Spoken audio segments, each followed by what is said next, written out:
Este programa es presentado por Coca-Cola. Sentí el sabor.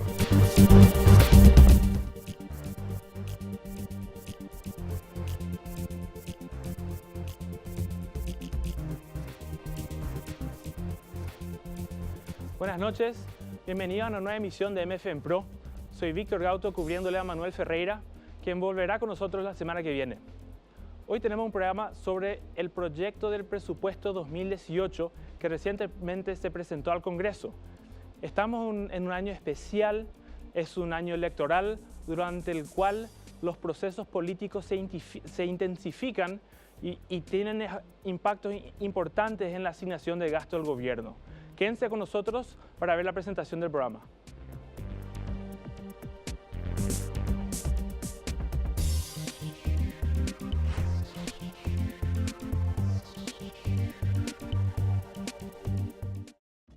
La ley económica más importante del Paraguay es el Presupuesto General de la Nación.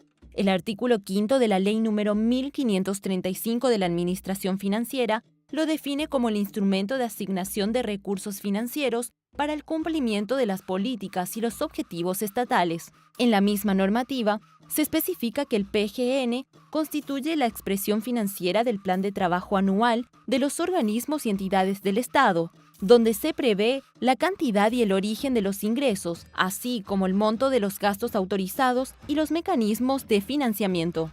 En medio de desacuerdos de la concesión de un aumento salarial al sector docente en el 2018, finalmente el Ministerio de Hacienda, en representación del Poder Ejecutivo, presentó al Congreso Nacional el pasado 31 de agosto el proyecto de presupuesto general de la Nación para el entrante ejercicio fiscal. Este presupuesto, como los presupuestos anteriores, a partir de la aprobación de la Ley de Responsabilidad Fiscal, cumple con todos los requerimientos de esa ley. Esa ley para nosotros se constituye prácticamente una Biblia en lo que respecta al manejo de las finanzas públicas, entonces la hemos respetado a cabalidad. Estamos hablando de un presupuesto que busca una mayor eficiencia del gasto público. Este es un trabajo que se ha venido llevado adelante a través de los años y realmente en los últimos años hemos avanzado enormemente en lo que respecta a lo que llamamos comúnmente o un poco burdamente lo que es el recorte de grasas del presupuesto. Realmente hoy tenemos un presupuesto mucho más fino, donde casi no existen excesos, seguimos trabajando en eso, es una mejora constante. Se han implementado no solamente el tema de la transparencia, que ha tenido un impacto realmente impresionante en lo que respecta al manejo de las finanzas públicas y los recursos públicos, sino también tanto la ley de responsabilidad fiscal, que nos ha puesto un cinturón importante y que permite un manejo responsable y respetable y reconocido a nivel internacional de lo que son las finanzas públicas. Y además de eso también aspectos de racionalización del gasto que hemos venido implementando.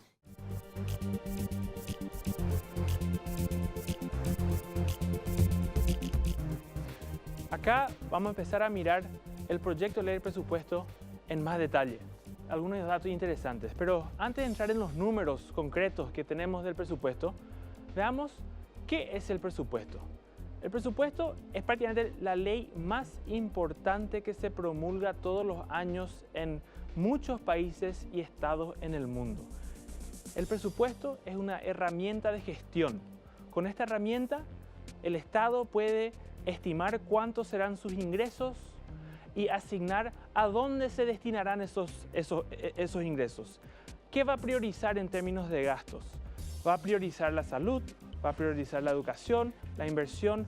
Esta es la herramienta que permite hacer eso y generalmente se utiliza esta herramienta para perseguir los objetivos del gobierno, tanto de desarrollo o objetivos sociales también. ¿Cómo ha evolucionado el presupuesto en Paraguay en los últimos años y a cuánto asciende este presupuesto? Acá vemos que el presupuesto ha tenido variaciones importantes entre un año y otro. Resaltamos el año 2013, donde hubo un aumento en el presupuesto de aproximadamente 20%.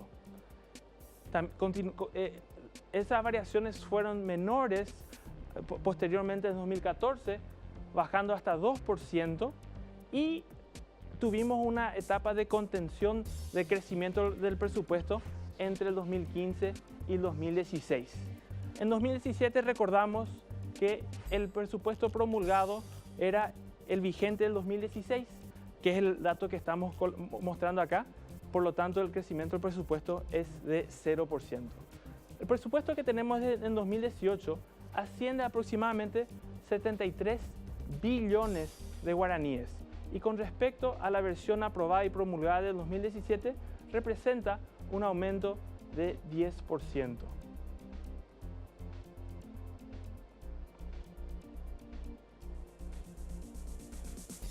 ¿Cómo se financia este presupuesto? Hay varios recursos que se utilizan para financiar el presupuesto. Entre ellos figuran los préstamos que acá vemos en azul. También están los fondos del Tesoro, conocido comúnmente como Fuente 10 también, que acá vemos en amarillo. Y finalmente los fondos institucionales. Vemos que los fondos institucionales son la mayor fuente de financiamiento del presupuesto con 53%, seguido de los fondos del Tesoro en 37%. Los fondos institucionales generalmente se vinculan con los entes descentralizados que no son parte de la administración central. Pueden ser el Banco Nacional, instituciones financieras como el Banco Nacional de Fomento, también pueden ser instituciones de seguridad social como el IPS y otras empresas públicas como Copaco o ANDE, que tienen sus propias fuentes de financiamiento que no son tributarios. Los ingresos tributarios se reflejan en los fondos del Tesoro, que son la principal fuente de ingreso para la administración central. Y por último vemos también que los préstamos son un componente importante de la fuente de financiamiento del presupuesto global del gobierno, tanto de administración central como entes descentralizados, como lo que venía mencionando, al nivel de aproximadamente 10%. Entonces, ¿cómo se descompone ese nivel de gastos entre los diferentes entes del gobierno? Tenemos, por un lado, el nivel de administración central, que es el organismo del gobierno recaudador de impuestos y donde se sientan los diferentes poderes del Estado, como el Poder Ejecutivo, el Poder Legislativo y el Poder Judicial. Y por otro lado también tenemos los entes descentralizados y vemos que la asignación de gasto para administración central es aproximadamente el 53% de todo el presupuesto, mientras que la asignación de gastos para las entes descentralizadas son aproximadamente el 47%. Y ambos han tenido un crecimiento importante de un año a otro por el valor de aproximadamente 11% a nivel de administración central y por valor de 9% a nivel de las entidades descentralizadas. En forma total, el aumento en el presupuesto entre la propuesta de ley 2018 y el vigente 2017, que fue donde se repitió el presupuesto de 2016, es un aumento de aproximadamente 10%. Y vemos dentro de la administración central, veíamos recién que los principales participantes son el Poder Ejecutivo, el Poder Judicial, el Poder Legislativo y otros entes del gobierno. La participación que tiene el Poder Ejecutivo dentro del presupuesto de administración central es el 91%, seguido del Poder Judicial con el 6,9% y finalmente la participación más pequeña la tiene el Poder Legislativo con 1,3%. Por lo que vemos, el mayor peso del presupuesto se sienta en el Poder Ejecutivo, que tiene a los diferentes ministerios del gobierno. Entre un presupuesto y otro, ¿cómo han aumentado los gastos? Vemos que el poder del gobierno que ha tenido un mayor aumento en el presupuesto ha sido el Poder Ejecutivo, y mientras que los poderes judiciales y el Poder Legislativo, que no tienen tanto peso, tanta participación dentro del presupuesto total de administración central, tuvieron leves reducciones en el nivel del presupuesto. Y si entramos en más detalle y queremos ver los diferentes organismos del Poder Ejecutivo, podemos ver cómo la distribución en un gráfico en torta de cuál es el ministerio que tienen la mayor asignación de gastos. La mayor asignación de gastos la tiene el Ministerio de Hacienda con una participación de aproximadamente 35%, seguido de el Ministerio de Educación y Cultura con una participación del casi 18%. Salud y obras públicas también son componentes muy importantes del presupuesto del Poder Ejecutivo y finalmente el Ministerio del Interior también tiene una participación de aproximadamente 7%. Y este nos dice algo acerca de dónde están las prioridades en términos de gestión pública. Y viendo la variación que tuvimos entre los diferentes poderes del Estado, podemos ver que hubo un crecimiento importante en algunos ministerios y otros no tanto.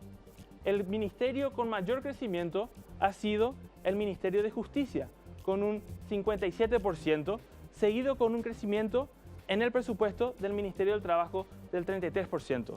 Se destaca que en el Ministerio de Justicia han aumentado muchísimo los gastos de inversión en comparación con los gastos corrientes, que son principalmente gastos salariales, porque hemos investigado que se están realizando ciertas obras de infraestructura pertenecientes al Ministerio de Justicia. El Ministerio de Educación y Cultura también tuvo un aumento importante del 25% y seguido del Ministerio de Interior con un aumento entre un presupuesto y otro del 21%. Por lo que vemos que hay un importante aumento en el presupuesto de algunos organismos que tienen que ver con la seguridad, como el Interior, y principalmente el organismo que tiene que ver con la educación, que es el Ministerio de Educación. Se destaca también entre estas participaciones que el Ministerio de Salud tuvo un aumento de aproximadamente 1%. Recordemos que el Ministerio de Salud tiene el 13% de la participación del Poder Ejecutivo, por lo tanto, es un componente del gobierno con un tamaño muy importante dentro de este esquema de gestión pública. Sigamos con el resto de la información después del corte.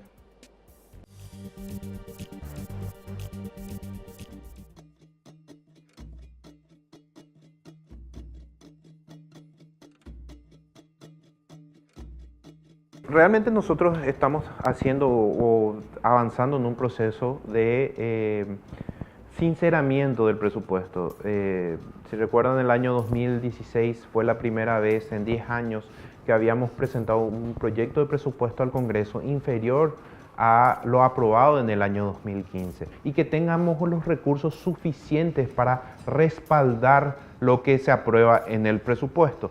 Estamos viniendo de la trayectoria de la ejecución del presupuesto, ha venido cayendo en los últimos años y esperamos que para este año esté una ejecución mucho mayor a la alcanzada en el año 2016 y que el 2018 podamos cumplir con el proyecto que estamos poniendo a consideración del Congreso.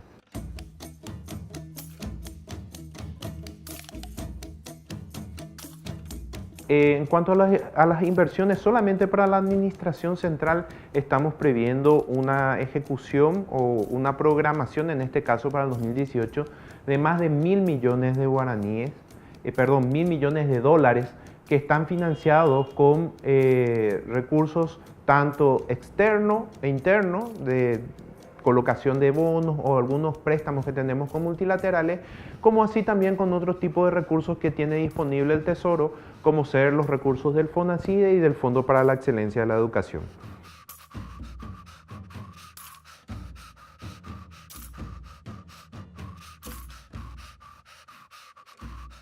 En realidad, nosotros realmente este presupuesto que está siendo presentado al Congreso conlleva también una filosofía de racionalización del gasto público. Hemos establecido algunos criterios de recortes, algunos gastos que entendemos que no deberían o que no conllevan un efecto tan directo en el bienestar de la gente. Y realmente lo que estamos haciendo por un lado, con el sector docente, es cumplir con lo que establece una ley que es del año 2001, que es la ley del Estatuto Docente, y lo que se está haciendo es reflejar un acuerdo que se ha llegado con ellos para el año 2018. Y con respecto a los otros tipos de gastos, también se están aplicando medidas de racionalización a los viáticos, compra de uniformes, compra de vehículos inclusive.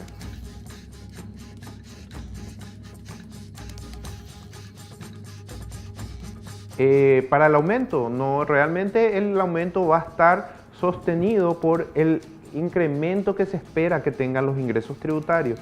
Para el año 2018, nuestras estimaciones dan un crecimiento de los ingresos tributarios de un poco más del 8%. Eso significa un poco más de 315 millones de dólares, y el incremento que se destina al sector docente por el 12% alcanzaría alrededor de 84 millones de dólares.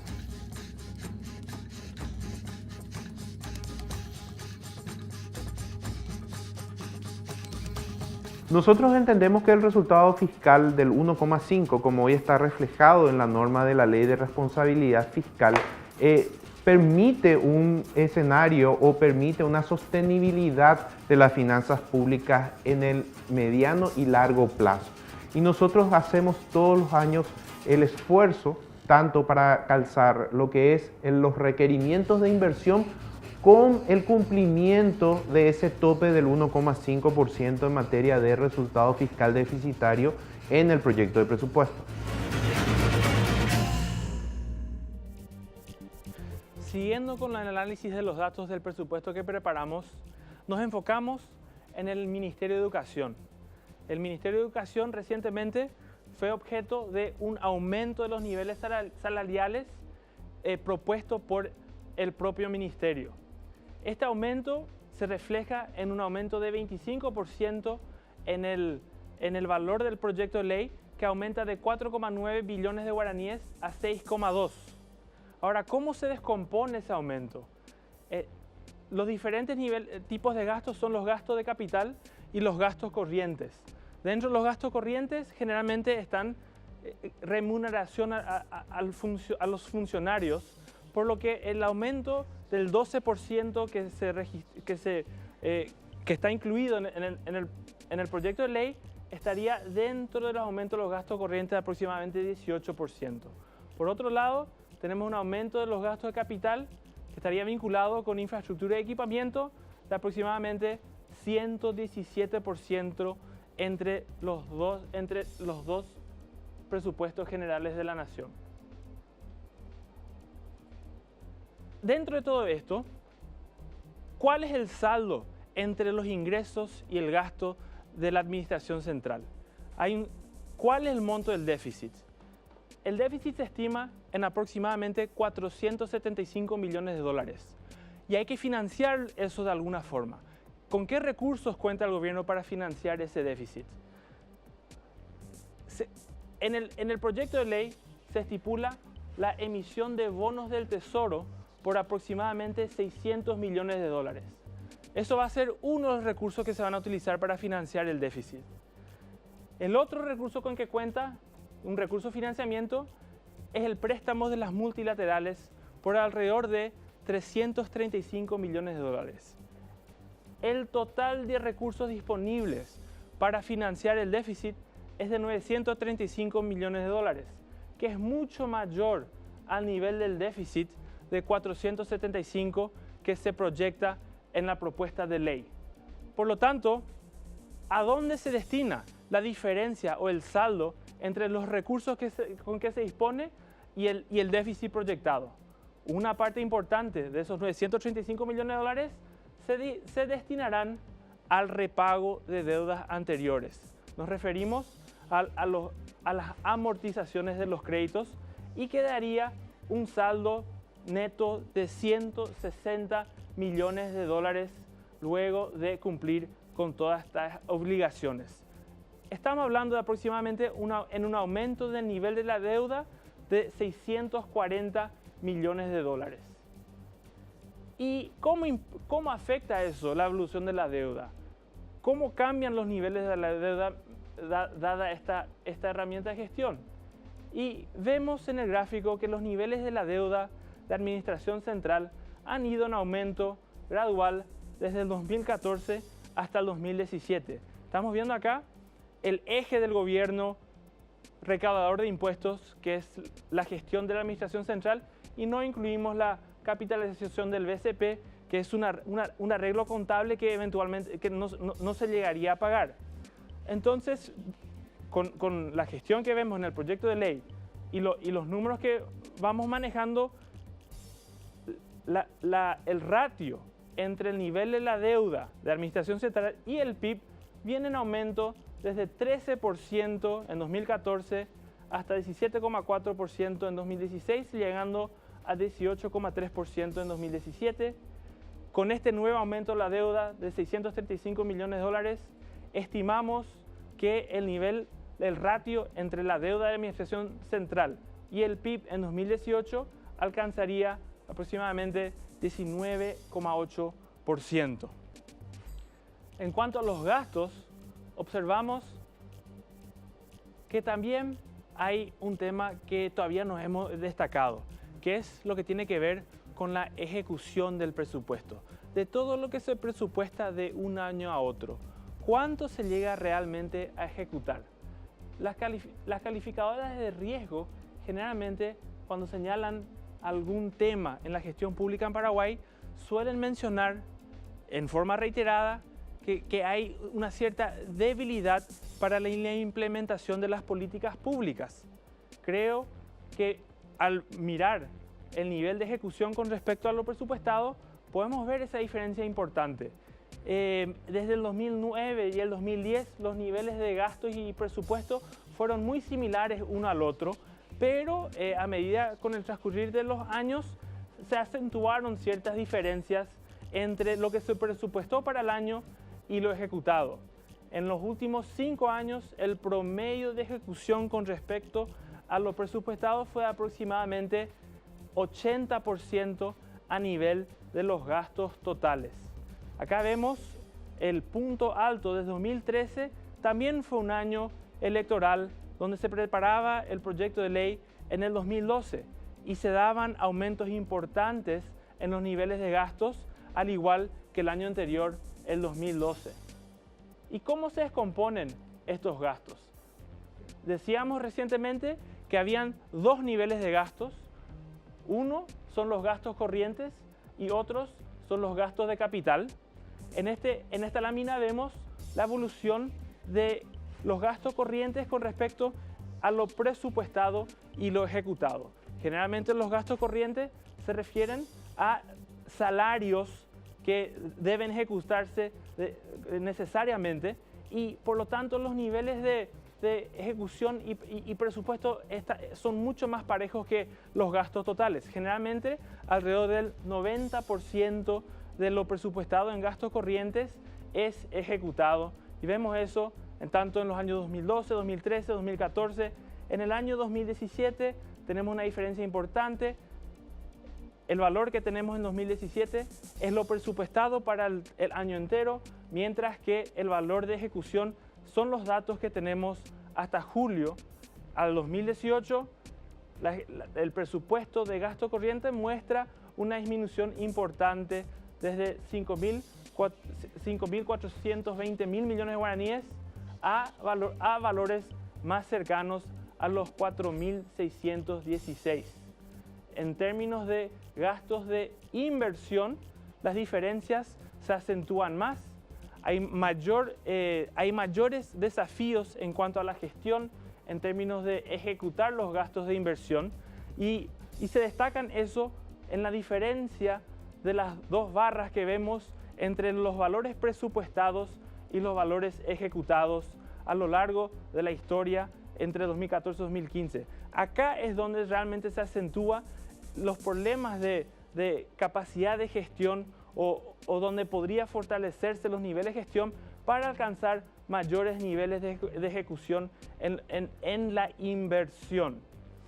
Si revisamos, por otro lado, si revisamos los niveles de ingresos tributarios, también hay una suerte de variación entre lo que se presupuesta en un año y lo que se ejecuta. Pero esa diferencia es menor. El porcentaje promedio de ejecución de lo presupuestado en términos de ingresos tributarios se aproximan mucho y en algunos años inclusive lo ejecutado es mayor a lo presupuestado. En las condiciones económicas en que estamos actualmente, vemos que los ingresos tributarios estarían aumentando de forma importante. Los principales factores que contribuyen a ese aumento en los ingresos tributarios son mayores ingresos en los impuestos directos, como impuesto a la renta personal, impuesto a las actividades comerciales, como también una mayor formalización que se observa y se refleja en los mayores niveles de recaudación de IVA que comunica de mes a mes el Ministerio de Hacienda. Un componente importante que en el 2017 se destacó en comparación a los años 2015 y 2016 fueron que los ingresos por aranceles aumentaron en forma importante, que sí se vincularía eso con una recuperación del comercio fronterizo entre Ciudad del Este y aquellos consumidores que llegan hasta esa ciudad para hacer compras. Los niveles de importación durante 2015-2016, además del debilitamiento de la actividad comercial en Brasil, fueron afectados por importantes depreciaciones de la moneda. El guaraní se depreciaba 25% en 2015, tuvo un impacto, se están recuperando las importaciones. Esas importaciones están contribuyendo a aumentar los niveles de ingresos tributarios por aduanas y aranceles, que se refleja y tendrían una tendencia a aumentar de acá en el mediano plazo a medida que se continúe la estabilidad del tipo de cambio y las economías de la región se recuperan. Y a la vuelta de corte continuamos hablando del presupuesto 2018.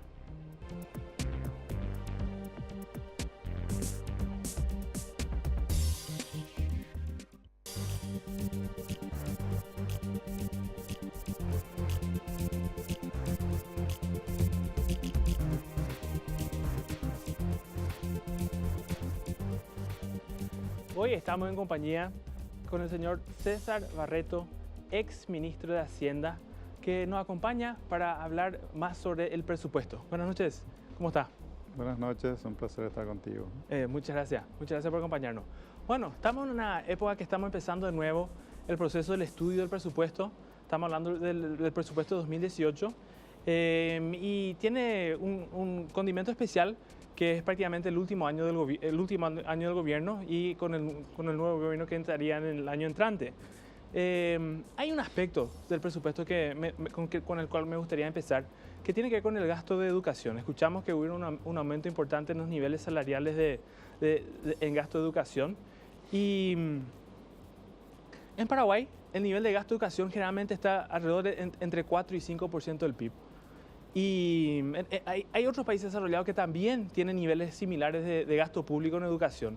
Pero no podemos comparar la producción de alumnos entre diferentes países porque los procesos son diferentes.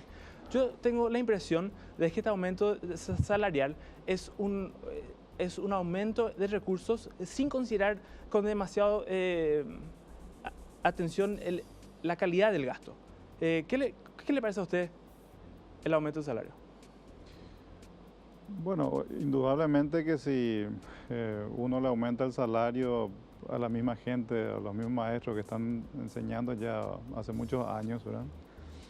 No creo que llegue a impactar muy significativamente en la forma en que ellos imparten las clases en las aulas, ¿verdad? Eso requiere otro tipo de cosas más de fondo, más estructurales, digamos, ¿verdad? Sí. La calidad de la enseñanza está mucho más con la capacidad misma que tienen los maestros de enseñar. O sea, ellos, según las pruebas que tomó el propio Ministerio de Educación hace unos 2 años atrás, recuerdo que apenas un 30% de los maestros y profesores de todo el país pudieron pasar esas pruebas. Entonces, eso nos indica de que probablemente la formación y las capacidades que tienen los maestros no están a la altura de prestar una buena calidad de enseñanza de las materias que a cada uno les esté tocando. Entonces, si no mejoramos esa parte, ya sea recapacitándole a todos los maestros o cambiando por maestros que tengan una mayor formación, no creo que un aumento salarial o pagándole más salarios a la misma gente podamos resolver ese problema. Esto no va a cambiar mucho. Yo he criticado un poco esto porque cualquier aumento salarial, obviamente que entendemos que con salario de 2 millones de guaraníes vos no vas a poder no se puede atraer a gente talentosa con vocación de enseñar, digamos, y bien capacitada y bien formada. Yo creo que un maestro de escuela, un maestro de enseñanza básica debería tener una carrera universitaria terminada en ciencia de la educación para hacer clases, ¿verdad? Además de prácticas de por lo menos 2 o 3 años previos a entrar a enseñar, ¿verdad? La enseñanza es un tema complejo, no es un tema fácil, ¿verdad? Sí. Y nosotros lo que hicimos allá por mediados de los 90, que se hizo la gran reforma de la educación, un aumento grande de recursos en el sector de educación, es que gente joven que terminaba la secundaria lo pusimos a hacer un curso de 1 o 2 años en los institutos de formación docente y lo pusimos a hacer clases, ¿verdad? Y obviamente que aumentamos la cobertura, incorporamos muchos maestros muy rápidamente. ¿Y el rol de tecnología? La tecnología es cada vez más importante. Obviamente que hoy los alumnos pueden acceder a información muy abundante a través de Internet, a través de todos los medios que hoy están disponibles. Hoy en el teléfono ellos pueden acceder a más información de lo que el maestro les puede enseñar. O sea, es luego un problema ya hoy porque los maestros por ahí están incluso accediendo a menos información que la información que acceden los chicos hoy, ¿verdad? Todo un tema eso, ¿verdad? La tecnología yo creo que cada vez va a ser más importante, pero difícilmente pueda llegar a reemplazar el rol de un maestro en un aula. Yo creo que esos modelos, por lo menos uno no ve en ninguna parte del mundo todavía que haya un reemplazo total de la tecnología por las personas, digamos. Sí. Complementa de manera muy importante porque es muy fácil poder acceder a información hoy de cualquier tipo en todo el mundo. Entonces, esto debería de potenciar más la educación. Pero sin embargo, la forma que nosotros estamos haciendo las cosas, obviamente que no podemos aprovechar esas ventajas tecnológicas que hay. Y se habla de este tipo de aumento no solamente en este presupuesto, pero posiblemente en presupuestos futuros también. Claro, se ha comprometido, hay un acuerdo firmado que implica prácticamente aumentar el gasto en salario de educación en 400 millones de dólares en los próximos 4 años. O sea, es un tema fuerte, un tema muy importante, que obviamente lleva los salarios de los maestros a niveles que son más razonables, pero el punto nomás es, le vas a pagar más salarios a gente que no está preparada, entonces los resultados no creo que sean muy diferentes. Claro. O sea, dentro de 10 años, cuando estemos mirando de vuelta, vamos a encontrar que la calidad no ha cambiado mucho, lo único que vamos a tener es que el costo de la educación va a ser mucho más alto, ¿verdad? Sí, y no es un rendimiento ideal de ese tipo de gasto. Yo creo que este tipo de aumento de gasto debería estar relacionado con una reforma muy fuerte en el sector de educación. O sea, esa reforma es la que uno no ve. Tampoco vemos los sectores políticos que están hoy incluso en campaña electoral que hablen del tema. O sea, para ellos es aumentar el salario de los maestros y la solución lastimosamente no viene por ahí. Si fuera tan fácil, tendríamos una educación de mucho mejor calidad seguramente, ¿verdad? Y tocamos el tema de educación, ¿verdad? Que es uno de los sectores que tuvieron reclamos con el gobierno y se concilió un poco esos reclamos con el aumento que se dio. Estamos empezando el proceso del presupuesto. ¿Esto presagia otros sectores que podrían tener reclamos similares? Y es el punto de partida. De hecho, se incluyó en el presupuesto ya, en la ley de responsabilidad fiscal está previsto que cuando hay un incremento del salario mínimo en un año en particular, debería de considerarse ese aumento del salario mínimo para todos los funcionarios en el siguiente año presupuestario. De hecho, eso está incorporado en el presupuesto. El gasto salarial crece alrededor de 200 millones de dólares ya en el proyecto enviado por el Poder Ejecutivo. El tema es que las demandas salariales de los funcionarios públicos en épocas electorales siempre son muy superiores a esto. Ellos están esperando aumentos mayores. Obviamente tratan de acceder a los distintos parlamentarios de distintos partidos políticos en una época electoral buscando apoyo para reajustar aún más los salarios en el Congreso. Yo creo que esa va a ser la tónica. Esperemos que haya un poco de racionalidad en este tema porque el aumento salarial siempre lo único que implica es que tenemos que pagar más, ¿verdad? Y los resultados no van a ser diferentes, ¿verdad? En el 2012 se dio un aumento salarial similar, que también fue un año electoral. ¿Estamos yendo en ese camino o Pareciera ser que en esta oportunidad los valores son un poco más acotados, ¿verdad? No Sí. hay tantos excesos, digamos, en los porcentajes que están pidiendo, pero de todas maneras, ni por más que sean porcentajes acotados, yo creo que nosotros tenemos que respetar esa regla que pusimos en la Ley de Responsabilidad Fiscal, que me parece que es razonable. El mantener el poder adquisitivo de los salarios año a año a mí me parece que es lo más razonable. Sí. O sea, tampoco se le puede exigir a los funcionarios de que vivan con el mismo salario durante 3, 4, 5 años cuando sabemos que los precios de todos los productos, la canasta familiar va subiendo todos los años. Entonces creo que habría que tratar de cumplir un poco con por lo menos mantener el poder adquisitivo de los salarios, que es lo que está previsto en la Ley de Responsabilidad Fiscal. Claro. Y en el 2012, como no teníamos la ley de responsabilidad fiscal, era mucho más difícil poner límite a esos aumentos. Ahora se puede negociar, digamos, de cierta forma los aumentos salariales y que está incluido también con el aumento del salario mínimo, pero con los límites de la ley, de cierta forma tendría que contener, digamos, el aumento del presupuesto. Otro aspecto que a considerar, el año pasado durante el proceso de presupuesto se contemplaba la emisión de bonos soberanos. También durante el proceso de presupuesto en el Congreso se cuestionó el presupuesto de política monetaria, que prácticamente limitaría un poco la capacidad del Banco Central para influir o manejar el tipo de cambio, los recursos que usa para influir en el mercado de divisas. Y también hubieron cuestiones de aumentos salariales que fueron punto de contención. Ahora, la propuesta que estamos empezando incluye un componente de emisión de bonos y ¿podría eso ser un motivo de nuevos enfrentamientos, digamos, entre los diferentes en el proceso presupuestario? Seguramente, de hecho, el presupuesto del 2017 fue vetado por el Poder Ejecutivo, entonces está rigiendo ahora el presupuesto que se había aprobado en el año 2016, ¿verdad? Que sigue vigente. Los temas en discusión en el proyecto de presupuesto que fue vetado siguen vigentes en entonces es esperable de que haya de vuelta discusiones al respecto. No conozco exactamente cómo están las fuerzas hoy, porque esta cuestión siempre es una cuestión de cuántos votos tiene cada uno, digamos, ¿verdad? Cómo están distribuidas las mayorías, tanto en diputados como en senadores, principalmente senadores, que es la Cámara Revisora, cuya visión normalmente es la que queda finalmente plasmada en el presupuesto aprobado por el Congreso, ¿verdad?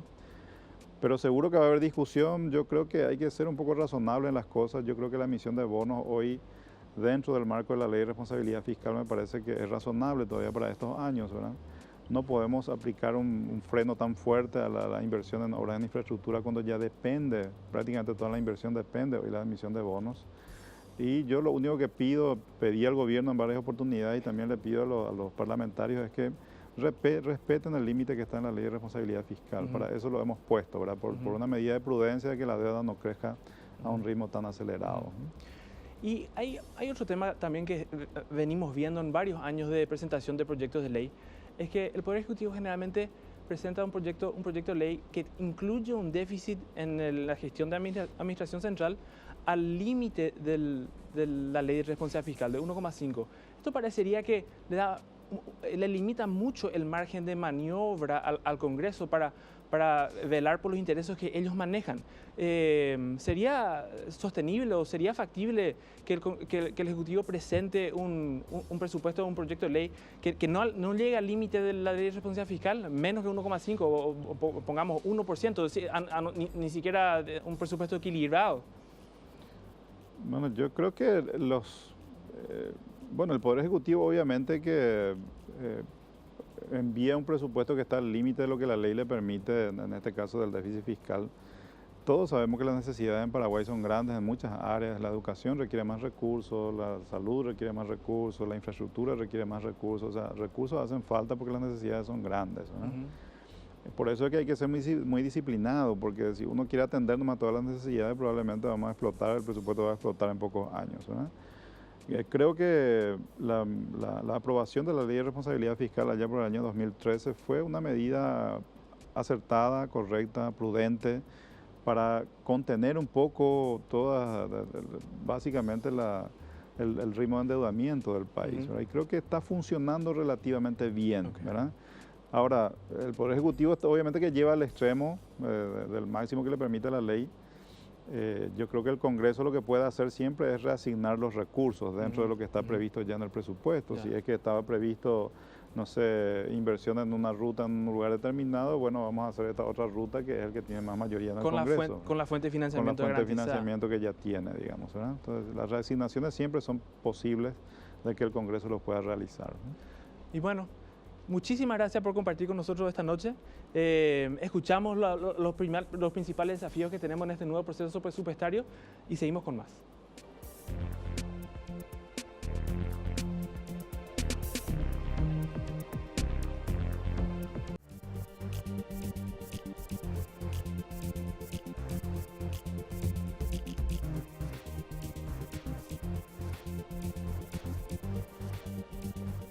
Hemos visto información sobre el proyecto de ley de presupuesto de 2018 y entre las cosas que se destacan son los aumentos salariales que ya empezaron antes de que llegue al Congreso el presupuesto.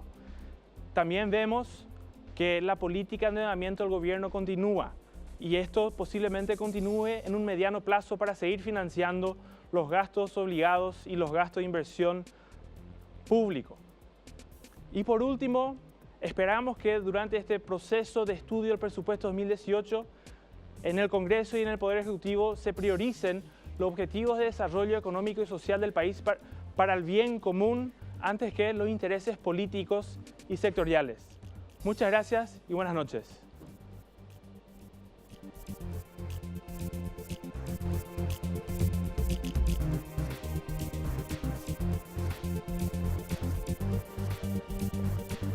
Este programa es presentado por Coca-Cola. Sentí el sabor.